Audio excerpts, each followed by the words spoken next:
Ini orang-orang Wahabi ya, kelompok Khilafatul Muslimin, gak mau proklamasi kemerdekaan Republik Indonesia.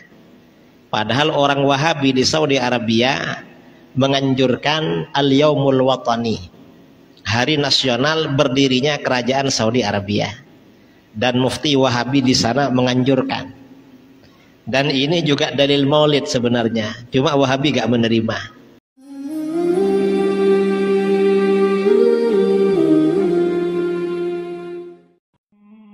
Assalamualaikum warahmatullahi wabarakatuh.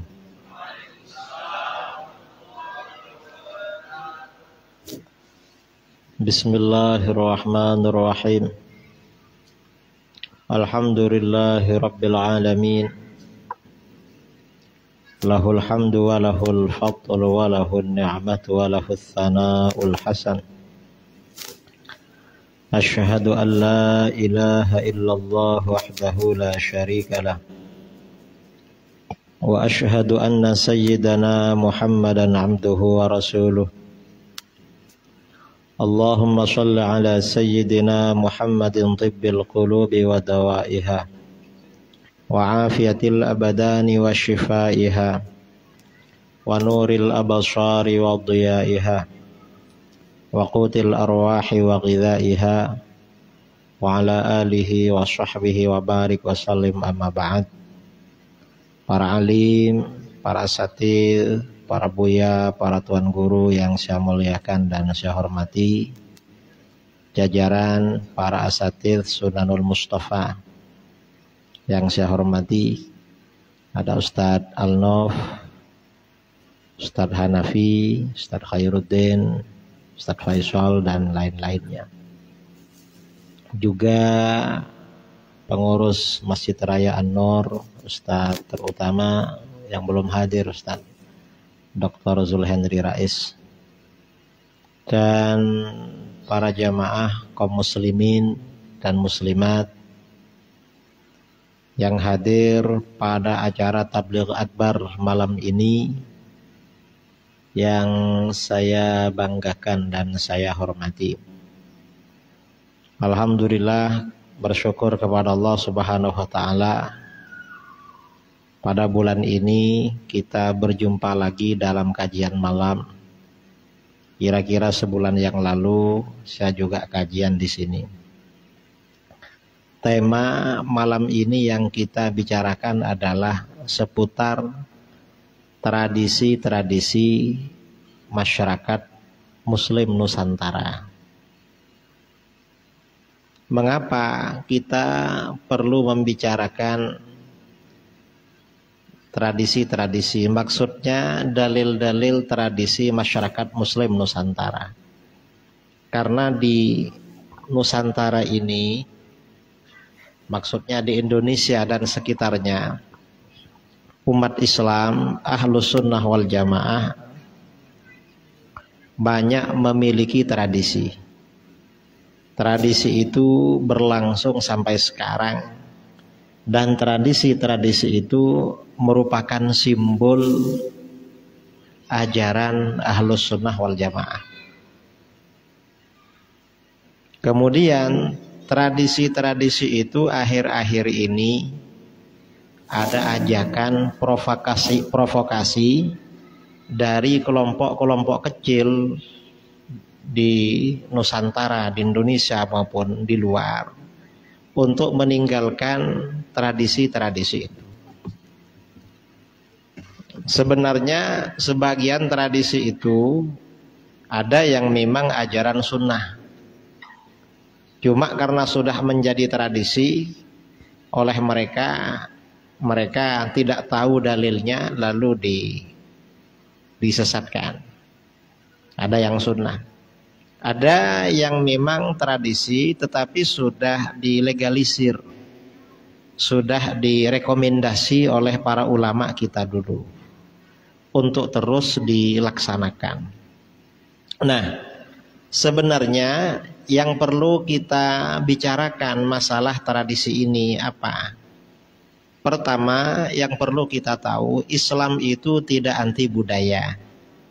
Islam tidak anti tradisi, tidak anti adat istiadat. Itu yang pertama. Karenanya Islam mudah berbaur, mudah masuk di masyarakat manapun. Karena Islam tidak anti budaya, tidak anti tradisi. Islam ini sifatnya selektif, memilih. Kalau tradisi itu ada maslahah, tidak bertentangan dengan agama, diterima oleh agama. Kalau tradisi itu bertentangan dengan agama, ya unsur-unsur yang menyalahi agama itu dibersihkan, dihindarkan, dijauhkan. Maka menjadi tradisi agama. Biasanya seperti itu. Jadi Islam ini tidak anti tradisi, tidak anti budaya. Di dalam Al-Quran, Allah Subhanahu wa ta'ala berfirman, wa'mur bil 'urfi wa a'rid 'anil jahilin. Perintahlah orang-orang mengikuti uruf. Firman Allah ya, perintahkan, itu perintah kepada Rasulullah SAW agar mengikuti uruf. Uruf itu artinya tradisi. Karenanya kata para ulama, wal muradu bil urfi ma ya'rifuhun nas wa yata'arafu. Artinya apa? Rasulullah SAW diperintahkan agar menyuruh masyarakat di mana beliau berdakwah berpegangan dengan tradisi yang baik. Maksudnya tradisi yang baik. Uruf itu ada hubungannya dengan ma'ruf. Jadi Rasulullah diperintahkan masyarakat berpegangan dengan budaya dan tradisi yang baik dalam ayat ini. Nah, karena perintah di dalam Al-Quran seperti itu, maka bagaimana Rasulullah SAW di dalam dakwahnya juga tidak keluar dari budaya dan tradisi masyarakat setempat. Artinya tradisi-tradisi masyarakat itu dijadikan pendekatan di dalam berdakwah. Ini salah satu contoh ya. Masyarakat Arab dulu, masyarakat jahiliyah, kalau istrinya melahirkan, kalau bayinya laki-laki nyembelih kambing 2, kalau bayinya perempuan menyembelih kambing 1. Kemudian kambing disembelih itu, masyarakat Arab ini biasanya darah kambing itu diusapkan pada badan, pada dahi atau rambut bayi. Itu awalnya dulu begitu. Nah, setelah Rasulullah SAW diutus, akikoh tetap dijalankan, tetap berlaku sampai sekarang. Ini tradisi akikoh, padahal budaya Arab. Cuma mengusapkan darah, ya, darahnya akikoh itu pada si bayi itu tidak dilakukan. Tapi akikohnya karena ngasih makan orang tetap dijalankan. Mengapa? Karena itu budaya yang baik, tradisi yang baik.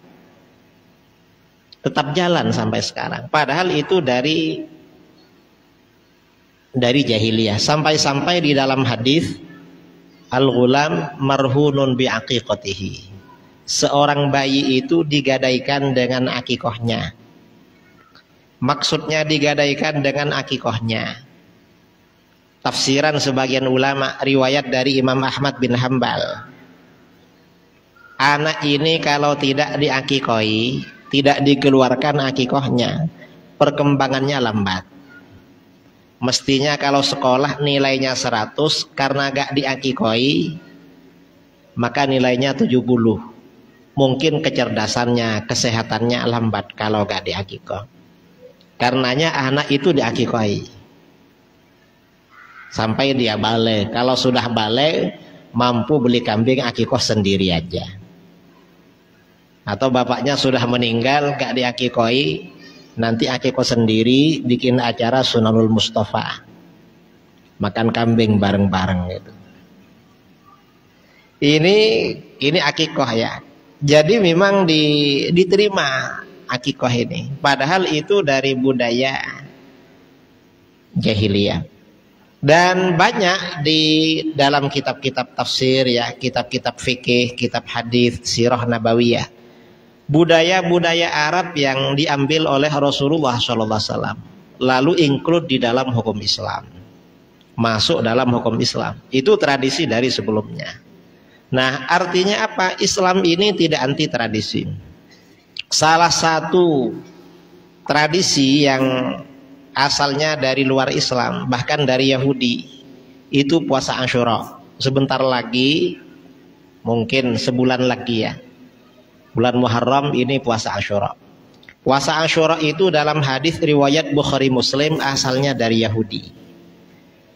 Dalam riwayat Bukhari Muslim dari Abdullah bin Abbas radhiyallahu anhuma, Ibnu Abbas berkata, qadiman Nabi sallallahu alaihi wasallam al-Madinah fara'al yahud tasuma Asyura.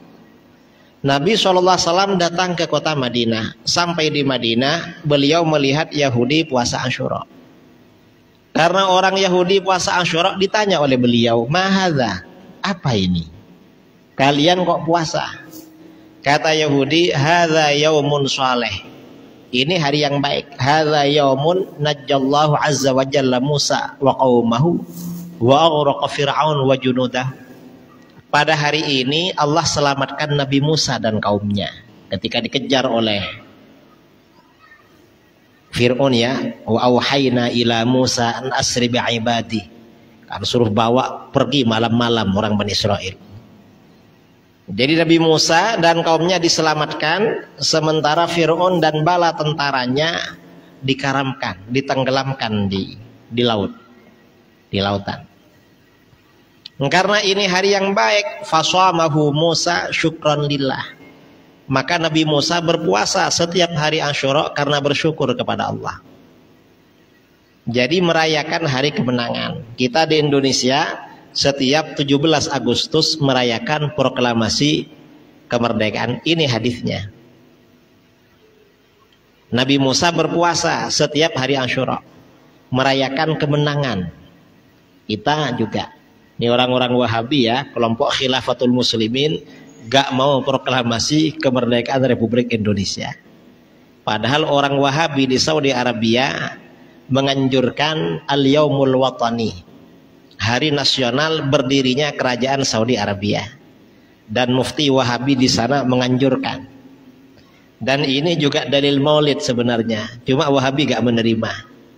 Kalau untuk hari nasional kerajaan Saudi diterima, maulid gak diterima. Wahabi ini memang tidak punya kaidah yang baku dalam agama. Gak jelas kaidahnya. Kalau menguntungkan dipakai, gak menguntungkan gak pakai kaidah, kembali pada Quran dan hadis. Ini Wahabi. Ini Asyura. Nah, mendengar jawaban Yahudi bahwa Yahudi Nabi Musa berpuasa Asyura diikuti oleh Yahudi karena mensyukuri hari kemenangan. Apa jawaban Rasulullah? Rasulullah SAW menjawab, fa ana ahaqqu bi Musa minkum. Aku lebih berhak mensyukuri Musa daripada kalian. Kalau kamu berpuasa Asyura karena mensyukuri Musa dan kaumnya yang menang, saya harus melebihi kalian. Nah, ini artinya apa? Rasulullah SAW dalam berdakwah kepada Yahudi, pendekatannya dengan budaya mereka, puasa Asyura. Cuma kemudian setelah itu para sahabat dianjurkan tidak hanya puasa Asyura, Tasu'a juga dianjurkan puasa. Mengapa? Biar gak persis dengan Yahudi. Karena Yahudi ini puasanya Asyura saja, umat Islam biar beda, Tasu'a tanggal 9 puasa. Kalau Tasu'a gak puasa, maka tanggal 11-nya puasa, biar mukhalafah dengan Yahudi. Nah, ini artinya apa? Islam ini tidak anti budaya, Islam tidak anti tradisi. Karenanya para ulama kita sangat pro tradisi. Ada kitab namanya Al-Adabus Syar'iyyah wal Minahul Mar'iyyah, karangan Imam Ibnu Muflih Al-Hambali. Ibnu Muflih ini muridnya Syekh Ibnu Taimiyah. Dalam kitab ini kata Ibnu Muflih, la yambaghil khuruj min adatin nas illa fil haram. Tidak sebaiknya meninggalkan tradisi masyarakat Tidak dianjurkan meninggalkan tradisi masyarakat selama tradisi itu tidak diharamkan dalam agama. Cuma makruh, lakukan. Kalau hanya makruh, lakukan. Yang penting nggak haram. Yang nggak boleh itu kalau haram nggak boleh. Selama tidak haram, sebaiknya jangan ditinggalkan tradisi masyarakat. Mengapa ada anjuran seperti itu? Kata pepatah Arab, ini bukan kitab yang tadi. Tarkul adah adawah. Meninggalkan tradisi itu menimbulkan permusuhan. Kalau orang itu beda dengan masyarakat setempat, dimusuhi sama orang. Orang nggak suka. Kata Imam Asy-Syafi'i, tarkul adah dzambun la yughfar. Meninggalkan tradisi dianggap dosa yang tidak diampuni oleh masyarakat. Ya padahal gak dosa, tapi gak dianjurkan. Nah, mengapa begitu? Ini Imam Ibnu Muflih ini mengutip dari Ibnu Aqil dalam Al-Funun. Qala Ibnu Aqil fil Funun, la yanbaghil khuruj min adatin nas illa fil haram. Mengapa? Fa innar Rasulullah sallallahu alaihi wasallam tarakal Ka'bah wa qala laula hitsanu qaumiki bil jahiliyah. Karena Rasulullah SAW membiarkan Ka'bah. Dan Rasulullah bersabda, seandainya bukan karena kaummu baru meninggalkan masa-masa jahiliyah, Ka'bah ini aku bongkar. Maksudnya apa? Ka'bah yang ada pada masa Rasulullah itu tidak persis dengan Ka'bahnya Nabi Ibrahim. Karena pada masa jahiliyah pernah terjadi bencana alam, Ka'bah ini roboh. Ketika orang Quraisy membangun Ka'bah, ini bersamaan dengan krisis ekonomi. Mungkin karena habis pandemi atau apa ya, kalau sekarang kan krisis ekonomi. Krisis ekonomi karena gak mampu, Ka'bah dibangun lebih kecil. Akhirnya apa? Setelah Rasulullah SAW menguasai Mekah, Rasulullah pernah ditanya oleh Aisyah, kenapa nggak dibongkar aja, lalu bangun seperti Ka'bahnya Nabi Ibrahim? Apa kata Rasulullah? Coba kaummu tidak baru meninggalkan masa-masa jahiliyah, aku bongkar. Tapi berhubung orang-orang Mekah ini baru masuk Islam, dan mereka yakin kalau Ka'bah ini dari Nabi Ibrahim. Kalau dibongkar, malah mereka nanti protes. Oleh Rasulullah dibiarkan. Ini Rasulullah ini meninggalkan Ka'bah. Nah, kemudian pada tahun 65 Hijriah, setelah Yazid bin Muawiyah meninggal dunia, yang menjadi khalifah Abdullah bin Zubair. Abdullah bin Zubair ini membongkar Ka'bah. Lalu Ka'bah dibangun seperti bentuknya lebih besar yang dibangun oleh Nabi Ibrahim. Karena Abdullah bin Zubair mendapat informasi dari bibinya Siti Aisyah radhiyallahu anha. Cuman Abdullah bin Zubair ini menjadi khalifah tidak kondusif karena perang dengan Bani Umayyah. Perang selama 8 tahun, lalu kalah perang, diganti oleh khalifah yang baru Abdul Malik bin Marwan bin Al-Hakam. Abdul Malik ini dari Bani Umayyah, lawan politik. Begitu Abdul Malik bin Marwan ini menjadi khalifah, Ka'bah dikembalikan lagi seperti semula. Alasannya apa? Ini Ka'bahnya Abdullah bin Zubair, bukan Ka'bahnya Rasulullah. Alasannya politik. Akhirnya sebagian ulama ada yang protes pada beliau. Kenapa Amirul Mukminin membongkar Ka'bah? Oh, itu Ka'bahnya Abdullah bin Zubair. Lah bukan. Ini dikembalikan kepada Ka'bahnya Nabi Ibrahim.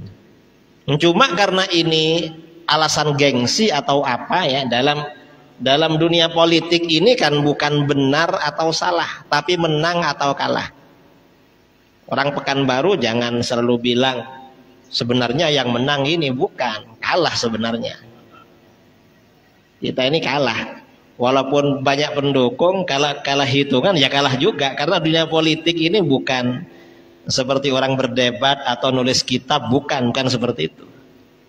Ya, contohnya Abdullah bin Zubair ini, Abdul Malik bin Marwan dikembalikan kepada Ka'bah jahiliyah.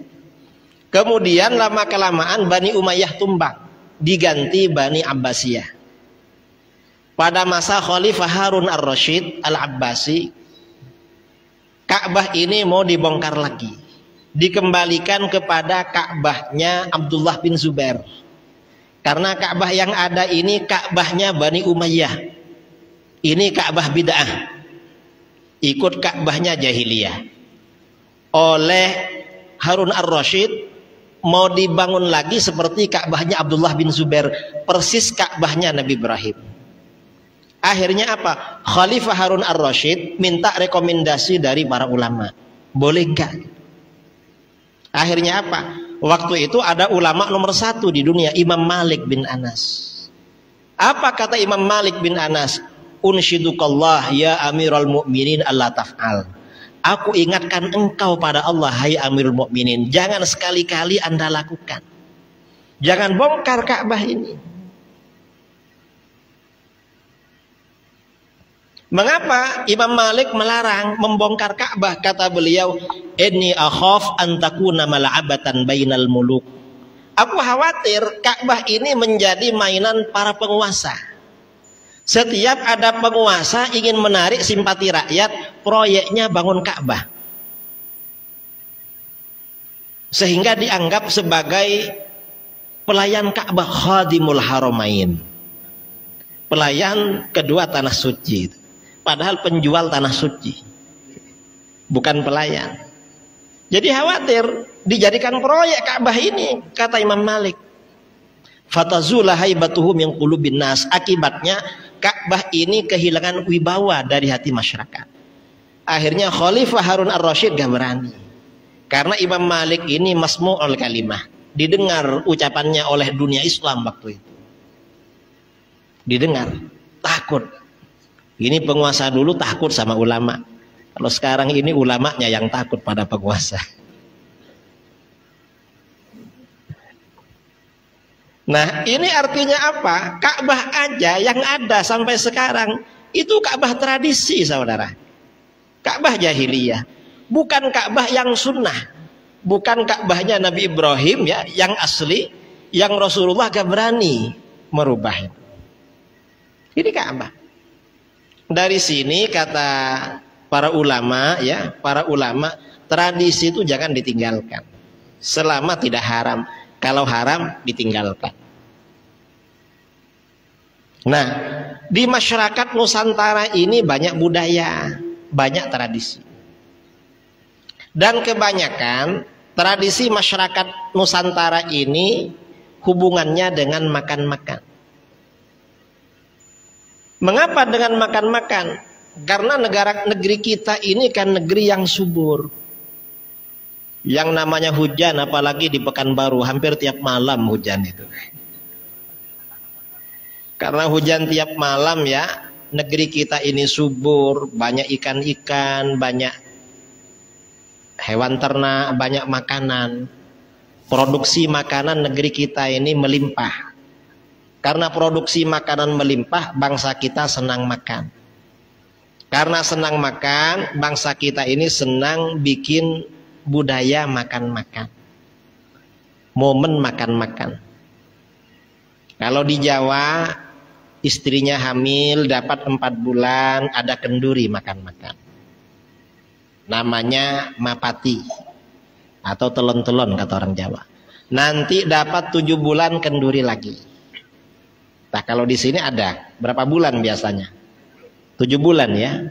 Kalau di sana 4 bulan tuh ada. Kalau 7 bulan ini sampai di luar negeri, di Malaysia, Thailand tuh ada 7 bulan. Ini hamil. Setelah lahir nanti ada lagi. Selain akikah. Kalau di Jawa itu selain akikah ada. Kemudian nanti turun tanah. Turun ke tanah itu ada lagi. Anak waktunya turun ke tanah itu sembelih ayam lagi di Jawa itu. Saya tahunya setelah pulang dari pondok. Dulu gak tahu. Jadi makan lagi. Nanti jangankan itu kan senang namanya ya. Susah, bangsa kita ini sedih, susah. Itu makan-makan. Kakeknya meninggal, kenduri makan-makan 7 hari. Padahal kakeknya meninggal. Nanti hari ke-20, hari ke-40, hari ke-100 makan-makan. Ini oleh apa namanya, kelompok Wahabi dibid'ahkan semua. Mengapa? Gak ada dalilnya katanya. Loh, makan-makan dicari dalilnya. Kok makan dibid'ahkan? Kita ini suka makan. Kalau tradisi makan-makan ini memang makan-makan, tradisi makan-makan, tradisi yang sangat islami, saudara. Mengapa? Karena sedekah itu dianjurkan tiap hari memang. Tiap hari dianjurkan bersedekah.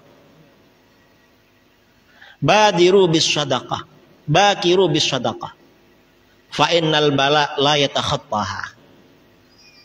Segera tiap pagi itu bersedekah. Karena musibah tidak akan melangkahi sedekah. Artinya kalau kita bersedekah, musibah gak jadi itu.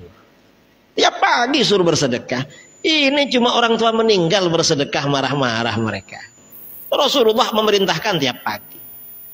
Ini sedekah. Sedekah ini dianjurkan. Ketika sedekah ini dianjurkan, sedekah kan dianjurkan. Apa kata Wahabi? Yalah, gak apa-apa lah sedekah untuk orang mati, tapi jangan pakai kenduri, jangan pakai makan, pakai minum. Pakai apa? Bangun masjid. Loh, kita keluarga meninggal suruh bangun masjid. Dari mana uangnya? Memangnya mampu semua bangun masjid? Dan kalau setiap ada orang mati lalu bangun masjid, jadi apa negeri kita ini? Oh, sini bukan Masjidil Haram kok mau bikin masjid semua. Ngawur mereka. Dan para ulama kita ini memang ya merekomendasikan, melegalisir tradisi sedekah, kenduri, makan dan minum. Karena memang di dalam kitab-kitab fikih ya, kan di sini banyak kajian fikih. Misalnya dalam kitab Minhajul Qawim, Fathul Mu'in, Fathul Wahhab, atau syarah-syarah Minhaj, kitab-kitab lainnya. Di dalam kitab-kitab fikih itu semuanya mengatakan afdalus shadaqah alma. Sedekah yang paling utama nomor satu adalah air. Ini paling besar pahalanya, air ini. Mengapa? Ceramah kalau lama, gak ada airnya terganggu. Terutama penceramah itu. Jadi jangan dilupakan ada airnya. Kalau kamu pendengar gak apa-apa gak minum itu. Kalau cuma mendengar. Kemudian thummat ta'am, di bawahnya air ini makanan. Makan di bawahnya. Memang sedekah paling afdal. Dan kita di negeri kita di Indonesia, makanan ini tidak berat, saudara. Bukan sesuatu yang berat di negeri kita ini. Karena memang banyak makanan memang. Yang penting orang mau bersedekah makanan. Ini tradisi kita sebenarnya. Yang banyak ya momen sedekah makan. Nah, mengapa sedekah makan ini sedekah yang paling besar? Sering saya sampaikan di mana-mana. Karena ketika sahabat Sa'ad bin Ubadah ibunya meninggal dunia, oleh Rasulullah SAW disuruh bersedekah untuk ibunya. Beliau bertanya kepada Rasulullah, "Ya Rasulullah, ayyus sadaqati a'jabu ilaik?" Hadis riwayat Imam Abu Dawud. Hai Rasulullah, sedekah apa yang paling engkau senangi? Apa jawaban Rasulullah? Rasulullah menjawab, alma, air. Artinya apa? Sedekah yang paling besar pahalanya, air. Mengapa air? Air ini paling banyak dibutuhkan orang. Asal bukan air banjir. Kalau air banjir ingin segera surut. Nah, air ini paling banyak dibutuhkan orang memang. Kita ini di mana-mana dalam momen apapun pasti butuh air. Mulai bangun tidur sampai tidur lagi, bangun tengah malam cari air biasanya. Di air paling dibutuhkan. Jadi sedekah paling afdal. Yang kedua, di bawah sedekah air, ini sedekah makan. Mengapa sedekah makan? Karena baginda Rasulullah SAW pernah ditanya, hadis riwayat Bukhari Muslim dari Abdullah bin Amr bin Al-As, "Ya Rasulullah, ayyul islami khair?" Hai Rasulullah, amalan apa dalam Islam yang paling baik? Yang paling baik, paling besar pahalanya, mengantarkan masuk surga. Apa jawaban Rasulullah? Rasulullah menjawab, tut'imut ta'am, kamu kasih makan orang. Nah, ngasih makan orang ini amalan paling baik dalam Islam. Cuman kata para ulama fuqaha, levelnya, kelasnya di bawah air. Makanya kalau ada tetangga, kawan lewat depan rumah, ajak singgah. Mengapa? Kasih air. Ya air putih aja. Cuma nanti kalau tamunya agak lama, keluarkan teh. Ternyata masih lama lagi, biar gak ngantuk, keluarkan kopi. Lama lagi, biar gak capek, keluarkan bandrek.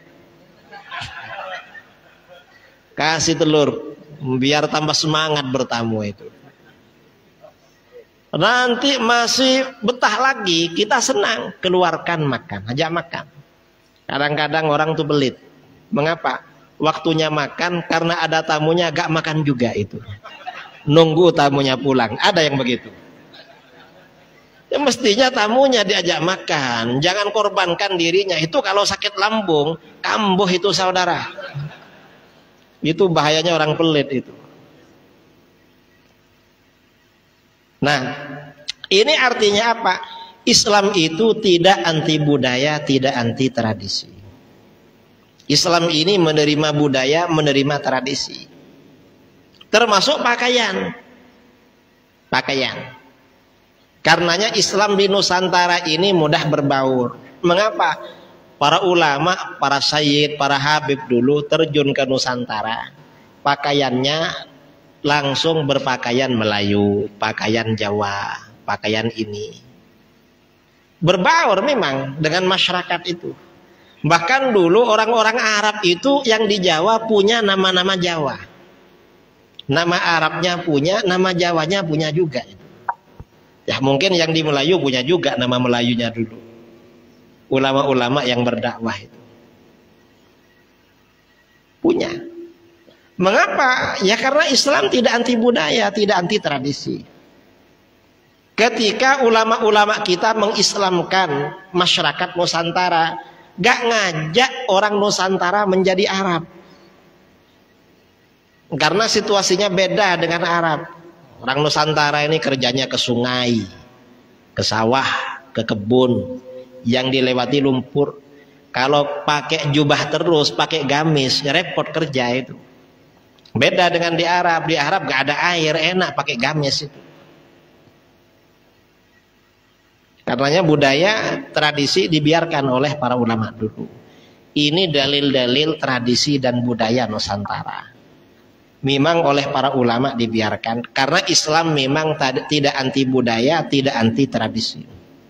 Nah, kadang-kadang ya, orang-orang Wahabi ini ngarang.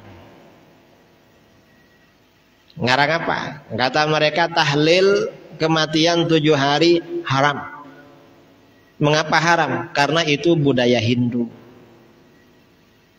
Coba saudara datang ke Bali, cari orang Hindu yang mati, ada yang tahlilan? Gak ada. Saya ini sering undangan ke Bali, orang Hindu meninggal gak ada baca tahlil. Dibakar mayitnya, dibuang ke laut. Kok baca tahlil? Kalau tahlil ini berarti orang Islam. Lendak bukan itu katanya. Apa? Kendurinya yang sedekah makan. Loh, makan ini bukan cuma orang Hindu, orang Islam makan juga. Masa makan budaya orang Hindu? Memangnya orang Arab gak makan? Orang Arab tuh lebih banyak makannya daripada kita. Ini mereka. Ya sebenarnya sedekah makan kematian 7 hari itu bukan budaya Hindu. Bisa jadi yang Hindu mengambil dari Arab, dari Islam. Karena Islam ini kan budaya kuat. Karena di dunia ini setelah ditelusuri, peradaban dunia rata-rata dari Islam. Coba bahasa Inggris. Bahasa Inggris itu berapa ribu kosakatanya mengambil dari bahasa Arab. Dunia Islam ini lebih 1000 tahun menjadi negara kuasa di dunia. Berpengaruh terhadap agama-agama lain. Tradisi sedekah 7 hari, sedekah makanan itu dari mana? Dari Mekah.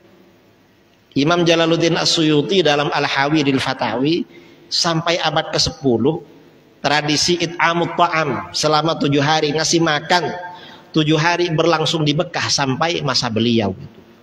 Mengapa? Ini kata Imam As-Suyuti didasarkan pada hadis riwayat Imam Ahmad dalam Az-Zuhd, Imam Abu Nuaim dalam Hilyatul Auliya dari Imam Tawus.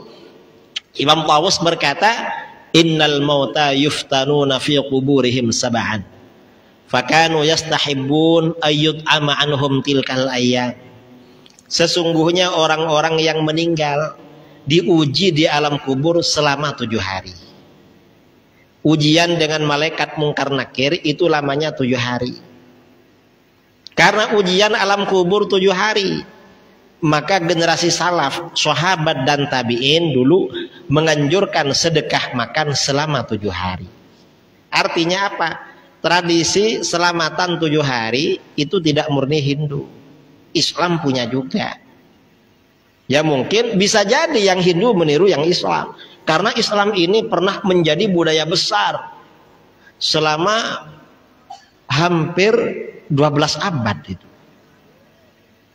Selama 12 abad Islam ini menjadi negara berkuasa. Kita ini kira-kira 100 tahunan dari sekarang kalah dengan orang-orang di luar Islam. Ini orang Wahabi gak teliti.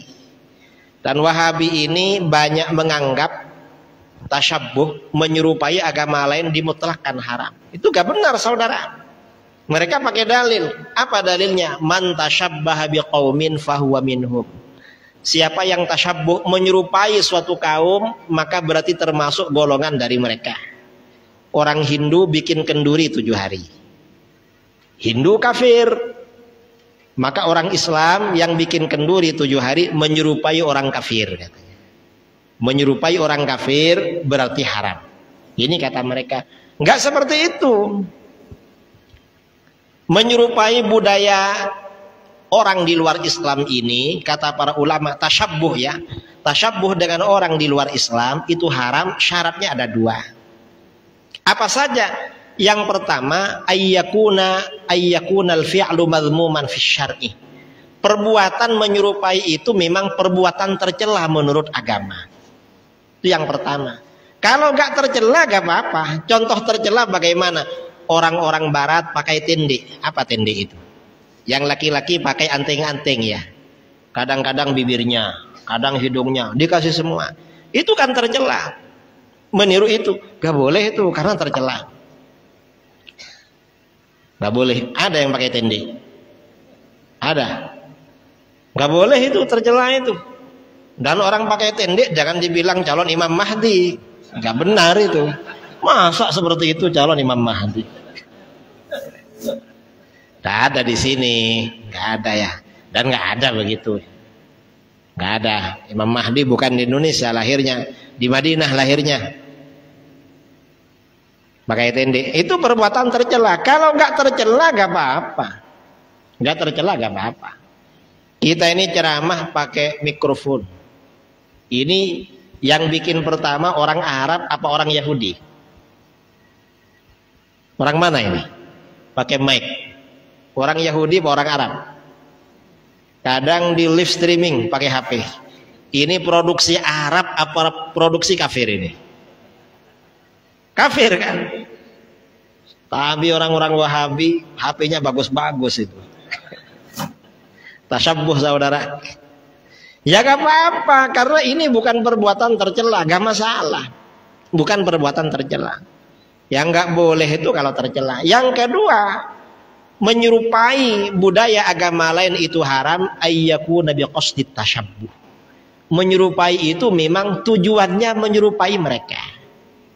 Kalau gak ada tujuan begitu gak apa-apa. Kita ini ceramah ya, tabligh akbar pakai mikrofon. Kita ini ya ini bukan perbuatan tercela ya karena kita ngaji. Lagi pula kita pakai ini gak ada tujuan. Kenapa pakai mic? Ikut orang Yahudi. Gak ada begitu. Kita ini pakai mic ya karena biar enak aja. Biar enak. Jadi suara ngajar ini biasa-biasa tapi sampai kemana-mana. Ini masalah tasyabbuh. Karena tasyabbuh ini sedikit-sedikit syirik, sedikit-sedikit haram. Sampai-sampai kalau orang mengadakan merayakan ulang tahun. Anaknya lahir tanggal sekian, diadakan ulang tahun. Ulang tahun ini asalnya dari barat. Katanya dari barat. Barat kafir, maka merayakan hari ulang tahun haram. Gak mutlak haram. Karena ulang tahun ini tujuannya apa? Kalau mensyukuri kelahiran kita malah sunnah, dianjurkan. Yang penting cara ulang tahunnya jangan meniru barat. Gimana barat? Ulang tahun laki perempuan ikhtilat kumpul. Lalu menyalakan lilin, setelah itu gitar-gitaran, nyanyi-nyanyi, panjang umurnya, lalu tiup. Itu gak boleh itu, karena ikhtilat laki perempuan. Enggak usah tiup-tiup lilin lah. Tiup lilin itu kalau listrik padam, nyalakan lilin, lalu listriknya nyala lagi, tiup itu namanya itu.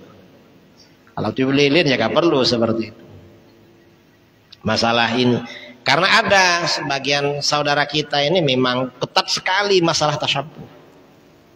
Sekarang ini budaya kita rata-rata sudah budaya barat, karena pakai celana begini ini karena asalnya kan dari barat, tapi kita sudah make.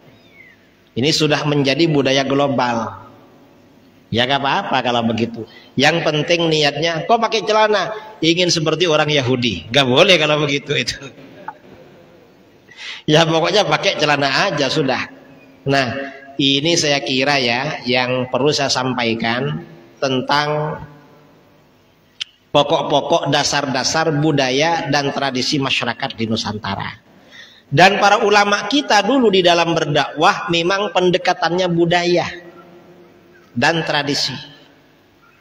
Sebagian budaya tradisi itu asalnya dari sebelum Islam, tapi oleh para ulama kita dilanjutkan. Dan ada sebagian budaya yang dilarang oleh para ulama kita karena melanggar agama, memang berpotensi menimbulkan kesyirikan, dilarang oleh para ulama. Seperti budaya petik laut, larung laut, itu dilarang karena potensinya arahnya pada kesyirikan. Kalau budaya-budaya yang tidak mengandung kemungkaran itu gak apa-apa, terus kita jalankan. Ini budaya Nusantara. Ini yang perlu kita sampaikan tentang pokok-pokok masalah adat istiadat, budaya dan sebagainya. Jadi budaya tetap kita ikuti selama tidak diharamkan di dalam ajaran agama.